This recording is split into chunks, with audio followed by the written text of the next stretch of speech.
Hello everyone, তনয় আর পাকশালাতে সবাইকে স্বাগত জানাই। যারা ফার্স্ট টাইম চ্যানেলটা ভিজিট করছো তাদের কাছে অনুরোধ রইল, চ্যানেলটা সাবস্ক্রাইব করো, পাশে থাকা বেল আইকনটি প্রেস করো যাতে নতুন নোটিফিকেশন তোমাদের সামনে চলে আসে। বাঙালি মানেই তো শেষ পাতে মিষ্টি, আর মিষ্টি যদি একটু ঘরে অন্য রকমভাবে বানানো যেতে পারে তাহলে কেমনটা হয়? ভালোই হয়। তাই জন্য আমাদের মনে হলো এরকমভাবে একটা খুব সহজে ঘরোয়াভাবে বানানো যাক মিষ্টি আলুর গোলাপজাম। এই মিষ্টি আলু বানানোর জন্য দেখো লাগছে মিষ্টি আলু, যেগুলোকে আমরা প্লেন নর্মাল জলে কিন্তু সিদ্ধ করে নিয়েছি। এর মধ্যে কিন্তু কোনো রকম আমরা নুন দিইনি। এইভাবে দেখো খোসা ছাড়িয়ে নিয়ে আমাদেরকে কিন্তু লাল আলুগুলোকে খুব সুন্দর করে নিতে হবে।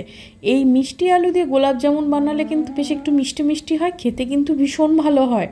হাইলি একবার রেকমেন্ড করলাম, বানিয়ে খেয়ে দেখো। আর কমেন্ট সেকশন তো খোলাই রইলো, জানিও কেমন লাগে। যাই হোক, মিষ্টি আলু সম্পূর্ণ ভালো মতন খোসা ছাড়ানোর পর এইভাবে একটা গ্রেটারের সাহায্যে তোমরা গ্রেট করে নিও। জানি ভালো মতন সিদ্ধ হয়ে গেলে তো আর সেরকম কোনো অসুবিধা হয় না, কিন্তু গ্রেটারের সাহায্যে করলে বেশ একটা সুন্দর মিশ্রণ কিন্তু তৈরি হয়। সমস্ত আলুগুলোকে এইভাবে কিন্তু আমরা গ্রেটারের সাহায্যে গ্রেট করে নিয়েছি। ততক্ষণে সাইডে আমরা একটু চিনির সিরাপ বানিয়ে নেব। চিনি সিরাপ বানানোর জন্য 1 বাটি মতন নিয়েছি চিনি। এবার ওই বাটি মেপেই কিন্তু আমাদের জল দিতে হবে। দেখো এখানে কিন্তু চিনি দেওয়ার পর আমরা সেই বাটি মেপেই এখানে কিন্তু 2 বাটি মতন জল দিয়েছি। জল দিয়ে কিন্তু আমাদেরকে এবার এই চিনি শিরাটাকে ভালো মতন জাল করে নিতে হবে। দেখো এবার এর মধ্যে দিয়ে দিতে হবে একটা সুন্দর গন্ধর জন্য এলাচের দানা, বা এলাচের খোসাও দিতে পারো, নইলে তোমরা গোটা এলাচও দিতে পারো। একটু মাথাটা ফাটিয়ে দিও। দিয়ে দেখো ভালো মতন চিনির শিরা কিন্তু আমাদের তৈরি করে নিতে হবে। ভালো মতন বলক উঠলে অনেক সময় এই চিনিতে কিন্তু নোংরা থাকে, সেটাকে তোমরা কিন্তু চাইলে খুব ভালো মতন পরিষ্কার করতে পারো। তার জন্য এরকম যখন যখন শিরাটা ফুটবে তখন কিন্তু এর মধ্যে 1 চামচ মতন দুধ দিয়ে দিলে দেখবে এর মধ্যে এক্সট্রা নোংরা কিন্তু সম্পূর্ণটাই চলে যাবে। যাই হোক, এদিকে দেখো আমরা কড়ার মধ্যে দিয়ে দিলাম পরিমাণ মতন সাদা তেল। এবার এটাকে মেখে নেওয়ার পালা। এখানে আমরা যে মিষ্টি আলুটাকে গ্রেট করে রেখেছিলাম সেই মিষ্টি আলুটাকে হাতের সাহায্যে কিন্তু আমাদের খুব ভালো করে চটকে একদম মেখে নিতে হবে। দেখো একেবারেই সুন্দর করে কিন্তু এইভাবে কোনো রকমের মধ্যে এক্সট্রা জল দেওয়া কিন্তু চলবে না। এবার দিতে হবে পরিমাণ মতন ময়দা। এখানে আমরা 3টে মিষ্টি আলুতে 2 চামচ মতন দিয়েছি ময়দা। প্লেন যে চামচে আমরা কোনো জিনিস খেয়ে থাকি সেই চামচে 2 চামচ মতন দেওয়া হলো গুঁড়ো দুধ। তোমরা গুঁড়ো দুধের পরিমাণটা একটু বাড়িয়েও দিতে পারো। সামান্য একটু এলাচের দানা গুঁড়ো করে নেওয়া হয়েছিল। আর দেওয়া হলো 1/2 চামচ মতন ঘি। এবার এই সম্পূর্ণটাকে দিয়ে কিন্তু আমাদের ভালো করে এবার এই আলুর সাথে আমাদের মাখতে হবে। এই মাখার সময় কিন্তু কোনো রকম এক্সট্রা জল আমরা ব্যবহার করব না। দেখো হাতের সাহায্যে এইভাবে ভালো করে চটকে কিন্তু মাখতে হবে। যদি মনে হচ্ছে হাতে লেগে যাচ্ছে তাহলে একটু হাতে কিন্তু তোমরা একটু ঘি ব্রাশ করে নিতে পারো। দেখো এইভাবে সম্পূর্ণটা মেখে নেওয়া হবে। ভালো লাগলে আবারও বলছি, ছেড়ে যাওয়ার আগে চ্যানেলটা সাবস্ক্রাইব করো, পাশে থাকা বেল আইকনটিও প্রেস করো যাতে নতুন নোটিফিকেশন তোমাদের সামনে চলে আসে। দেখো মাখা হলে এর মধ্যে দিয়ে দেওয়া হলো বেকিং পাউডার, এই 1/2 চামচ মতন। এবার এটাকে দিয়েও কিন্তু আমাদের আবারও একটু ভালো করে মাখতে হবে।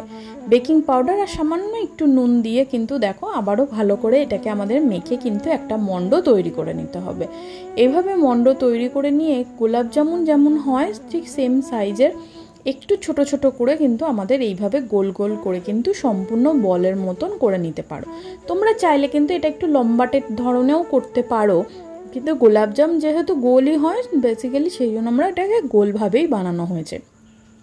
দেখো হাতের চেটোয় রেখে খুব ভালো মতন প্রেস করে এইভাবে কিন্তু আমাদের সম্পূর্ণ গোলা বানিয়ে দিয়ে কিন্তু গোলাপ জামুন রেডি করতে হবে। তেল আমাদের খুব ভালো গরম হয়ে গিয়েছে, কিন্তু আমরা এই সময় একটা ভিডিও স্কিপ করে গেছি, তাই জন্য তোমাদেরকে দেখাতে পারিনি।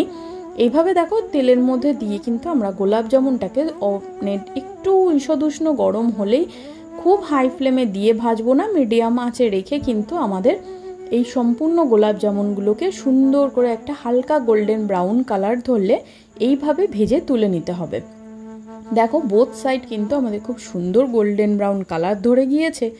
এইরকম কালারই কিন্তু আমাদের দরকার, খুব বেশি গাঢ় কালার আমরা করব না। আর রস আমাদের ঈষদুষ্ণ গরম আছে, একদম ঠান্ডা রসে দেব না। দিয়েই কিন্তু এর মধ্যে ঢেলে দিতে হবে। এইভাবে কিন্তু প্রত্যেকটা গোলাপ জামুনকে আমাদের এর মধ্যে দিতে হবে। দিয়ে মোটামুটি ঢাকা চাপা দিয়ে বলতে পারো 1 থেকে 1.5-2 ঘন্টা মতন আমাদের কিন্তু ওয়েট করতে হবে রসটা অ্যাবজর্ব করার জন্য। খেতে ভীষণ ভালো হয়, তোমাদের হাইলি একবার রেকমেন্ড করলাম। এই মিষ্টি আলু দিয়ে বানাও এই রকম গোলাপ জামুন। দেখো চামচের সাহায্যে এবার কিন্তু আমাদের একটু ভালো করে এপিট ওপিট করে কিন্তু নাড়িয়ে চাড়িয়ে নিতে হবে। দেখো এবার এই পর্যায়ে রেখে আমাদের মোটামুটি প্রথমেই বললাম 2-2.5 ঘন্টা। দেখো কতটা ডবল হয়ে গিয়েছে ফুলে। চলো তোমাদেরকে প্লেটে সাজিয়ে দেখাই। এইভাবে কিন্তু একদম ঠান্ডা হয়ে যাওয়ার পর মোটামুটি 2-2.5 ঘন্টার পর কতটা ফুলে ফ্লাপি হয়েছে কিন্তু এই গোলাপ জামুন। খেতে ভীষণ ভালো হয়েছিল। এবার দেখো প্রত্যেকটি মা কিন্তু প্লেটের মধ্যে এইভাবে তুলে নেবে। তোমরা চাইলে কিন্তু এইভাবে বানিয়েও কিন্তু ঘরে স্টোর করতে পারো। মিষ্টি তো সচরাচর সব মানুষের মানে গোলাপ জামুন গরম খায়, কিন্তু ঘরের বানানো যখন, সেহেতু সবসময় তো গরম অ্যাভেলেবেল হয় না, কিন্তু তোমরা এইভাবে বানিয়ে ঘরের ফ্রিজে কিন্তু স্টোর করতেই পারো। ভালো লাগলো ভিডিওটা? ভালো লাগলে ছেড়ে যাওয়ার আগে অবশ্যই লাইক করো। বাড়িতে আত্মীয় স্বজন বন্ধুবান্ধব আসলে এইভাবে তাদেরকে একবার খাইয়ে সারপ্রাইজ দিতে পারো। ভীষণ ভালো খেতে হয়। দেখো তোমাদের একবার চলো কেটেও দেখাচ্ছে। দেখো কতটা সফট হয়েছে, আর ভিতরে প্রচণ্ড পরিমাণে কিন্তু রস অ্যাবজর্ব করেছে। দেখো কতটা জালিদার। দেখে কি মনে হচ্ছে এটা যে মিষ্টি আলু দিয়ে বানানো? ভালো লাগলে লাইক করো, শেয়ার করো। দেখা হচ্ছে আরও একটা রেসিপির সাথে।